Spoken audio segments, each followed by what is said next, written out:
At the beginning, let's face it, there's too many zombie games, and I mean like shitload of them. They are just like the plague taking over the industry, even worse than military code-like shooters, and I'm sick of them. So sick that when I see interesting and somehow innovative game that have zombies in it, I just assume that it's shit. And with that kind of thoughts, I stepped in Contagion.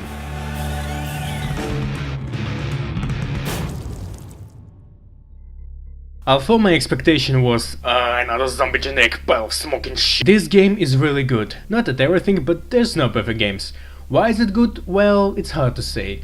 Let's start with comparing Contagion with other co-op zombie shooters.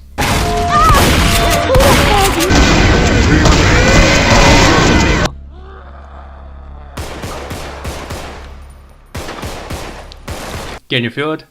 Can you feel it like it's in the air? Yeah, the main feature of this game is horror. Slow, atmospheric and suspense-based gameplay, somewhat reminding of Cry of Fear and thousands similar indie horror games. Pitch black, almost no ammo, dozens of melee weapons, cell phone for some reason. But the point is that there's multiplayer.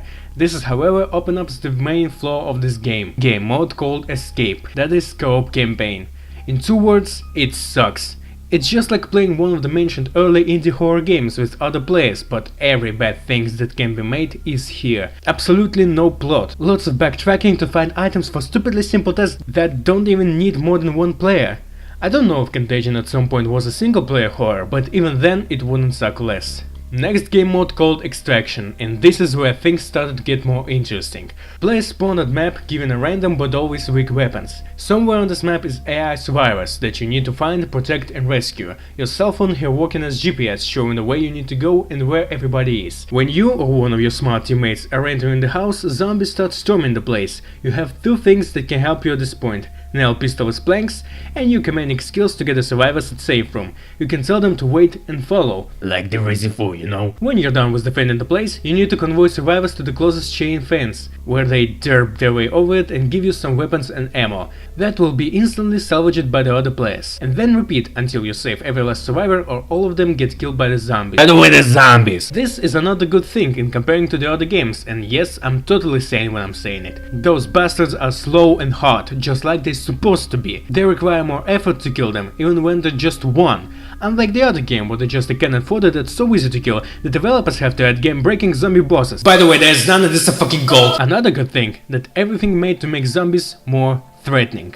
Good weapons are rare and hard to find. Melee weapons don't have a knockback and killing blow have a really long swings. Zombies bite very painfully, and theirs is a very slim chance that there is ever gonna be the medkit. Wait, there was a medkit? Also, maps constructed to have a multiple paths into one place, and be sure that our little dead friends will use every last one of them to get inside. Because brains. That's clever joke actually. The only thing that can opposite such power is teamwork, holding tactical positions, covering each other, etc. But some twisted and genius mind and developing team thought that cooperation and teamwork is boring as shit. And then he spoke thus. I don't want to just let them kill each other, that's gonna be funny. Haunted. The best game mode, main selling point, whatever you call it, it's just that great. This is where everything starts to work. Every last piece of the game synergizes in this psychology thrilling experience. Just like an Extraction, you spawn at a random point of the map with weak weapons, and your mission is to kill every other survivors, just like there is to kill you. As usual, you can search houses to find weapons or hide in them. At this point it can remind you of DayZ, but there's like 100 of square kilometers of nothingness. Here is closed area, and one certain thing. There is people that want you dead. And then you get your cell phone out, and then you find out the best feature of this game.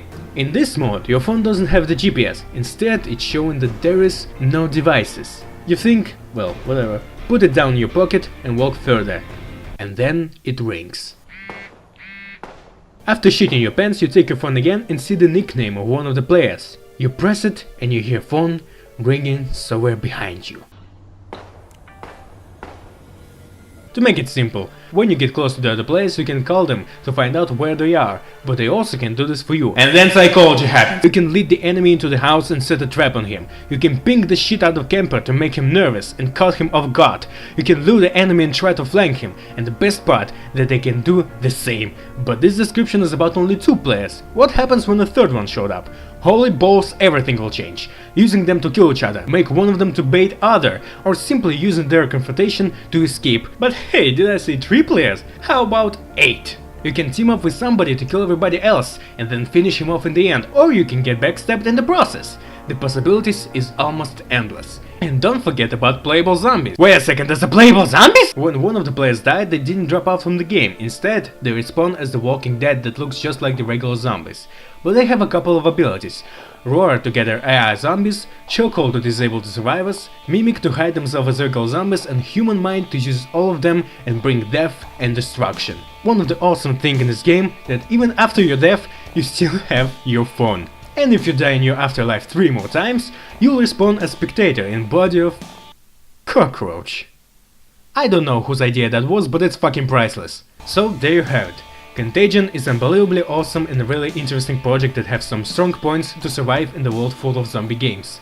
If you're a big zombie fan, you're probably already playing it, but if you're like me, very skeptical about this one, believe me, it's definitely worth to try. Thanks for watching this video. If you for some reason like this video and for some other reason know Russian language, you can check out my other videos.